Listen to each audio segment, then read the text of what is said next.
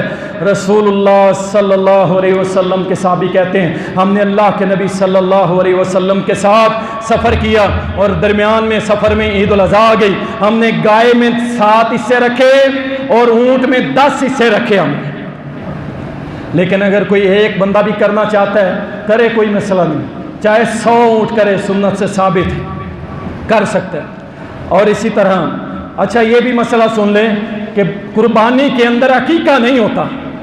کچھ لوگ پتہ کیا کرتے ہیں، اچھا میں بیڑا لوں گا 7 حصے کروں گا، ایک میرا ایک میری بیوی کا اور میرے جو باقی 5 بچے ہیں نا ان کا عقیقہ نہیں ہوا، یہ ان کا عقیقہ بھی ہو گیا۔ قطعاً نہیں ہوتا، اور بڑے جانور کا عقیقہ تو ویسے ہی نہیں ہوتا، بڑے جانور کا عقیقہ نہیں ہوتا، یاد رکھیں، سنت نہیں ہے کہ سنت یہ ہے کہ بیٹا پیدا ہو چھوٹے 2 جانور، بیٹی پیدا ہو تو چھوٹا 1 جانور، ٹھیک ہے نا جی۔ آگے چلتے ہیں، قربانی کا وقت۔ ویسے اگر ایک بکری بھی، جوائنٹ فیملی ہے، مثال کو 4 بہنیں ہیں، 6 بھائی ہیں، ماں باپ ہیں، ایک ہی فیملی اکٹھے رہتے ہیں اور ایک بکری ذبح کر دیتے ہیں تو یاد رکھیں پوری فیملی کی طرف سے قربانی ہو جاتی، پوری فیملی کے لیے، یہ سنت سے ثابت ہے۔ اور اسی طرح وقت جو ہے وہ ضروری ہے۔ صحابہ میں سے کوئی صحابہ نے عید نماز سے پہلے قربانی کر لی، آپ نے فرمایا تمہاری یہ قربانی نہیں ہے، تم گوشت کھاؤ گے۔ قربانی جو ہے وہ نماز پڑھنے کے بعد ہے، نماز سے پہلے نہیں ہے قربانی۔ اور اس کے بعد چھری کا تیز کرنا بہت ضروری ہے، قربان جاؤ رحمت للعالمین، یہ ہے اسلام جو جانور پہ بھی تکلیف کو برداشت نہیں کرتا۔ چھری کا تیز ہونا ضروری ہے بہت زیادہ، اور چھری کو چھپائے رکھنا چاہیے، جانور کو ہلا کے دکھانا نبی علیہ الصلوۃ والسلام نے منع فرمایا، اور جانور کو ذبح کرنے میں جلدی کا حکم فرمایا ہے۔ جانور کو قبلہ رخ لٹائیں، قبلہ رخ لٹائیں، بائیں پہلو پہ اسے لٹا کر قبلہ رخ اس کا منہ کریں، اس کی گردن پہ پاؤں رکھیں، چھری پکڑیں مضبوطی کے ساتھ، بسم اللہ واللہ اکبر، کاٹ جائے۔ اچھا اس میں کچھ لوگ جانور کا منکا توڑتے ہیں اور کچھ لوگ اس کی گردن میں چھری مارتے ہیں، یاد رکھیں اس سے خون نکلنا جلدی بند ہو جاتا ہے، اور جسم میں خون رہ جائے تو خطرناک ہو جاتا ہے یہ گوشت، اس لیے اس کی رگے جان جب آپ کاٹ دیتے ہیں نیچے تک، بس اسے تڑپنے دیں اور اس کا خون اچھی طرح نکلنے دیں اور اسے مرنے دیں اچھی طرح۔ اور اسی طرح قربانی اپنے ہاتھ سے کرنا زیادہ بہتر اور افضل عمل ہے۔ اگر کسی کے ہاتھ سے کرواتے ہیں تو یاد رکھیں اس کا عقیدہ توحید والا ہونا ضروری ہے۔ قبر چٹ سے آپ نے قربانی نہیں کروانی، خود کریں یار، آپ نہیں کر سکتے، اگر آپ کی بیوی دلیر ہے اسے کہ تو کر۔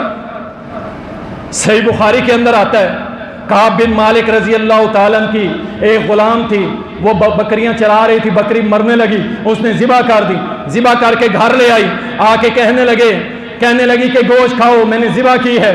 کعب رضی اللہ تعالیٰ میں نہیں کھاؤں گا جب تک کہ محمد کریم سے فتویٰ نہیں لے لیتا صلی اللہ علیہ وسلم۔ جا کے پوچھا آپ نے حکم دیا، ہاں جاؤ اپنے گھر والوں کو گوشت کھا لو۔ تو عورت کا ذبیحہ جائز ہے، آپ کریں، خود کریں، کسائیوں سے صرف گوشت بنائیں۔ اکثر بے نمازی، بے دین اور قبروں کی پرستش کرنے والے اور جھنڈوں کی پوجا، گھوڑوں کو سجدے کرنے والے یہ کسائی لوگ اکثر ہوتے ہیں، تو ان سے بچیں، ٹھیک ہے نا، خود کرنے کی کوشش کیا کریں۔ اور اسی طرح اونٹ جو ہے، اونٹ کو ذبح کرنے سے بہتر ہے نہر کریں، اور یہی طریقہ سنت ہے، نہر کیا کریں، اس کی جو ہے ذبح نہ کیا کریں۔ میت کی طرف سے قربانی کرنا کسی صحیح حدیث سے ثابت نہیں، میت کی طرف سے صدقہ جاریہ کریں۔ 30,000 کا بکرا آتا ہے نا، آپ 6 پکھے لگا کے اس مسجد میں لگا دیں، جب تک چلتے رہیں گے آپ کی میت کو اللہ اجر دیتا رہے گا انشاءاللہ تعالی۔ اور اسی طرح گوشت کب تک کھائیں؟ نبی علیہ السلام نے فرمایا کھاؤ، رکھو، تقسیم کرو، تینوں آپشن ہیں۔ اور حضرت علی رضی اللہ تعالیٰ نے جب سوال کیا تھا اللہ کے نبی قربانی کا گوشت کب تک کھا سکتے ہیں، فرمایا اس ذوالحجہ قربانی والے دن سے لے کے اگلے سال قربانی والے دن تک تم اس کو کھا سکتے ہو۔ اور اسی طرح جو اللہ کے ساتھ شرک کرتا ہے نا اس کو حصوں میں شامل نہیں کرنا، اس کو حصوں میں شامل نہیں کرنا۔ اور خصی بکرا اس کو ذبح کرنا جائز ہے، سنت ہے، نبی علیہ السلام کیا کرتے تھے، یہ کوئی عیب نہیں ہے۔ اللہ تعالی ہم سب کو عمل کی توفیق دے۔ وآخر دعوانا الحمدللہ۔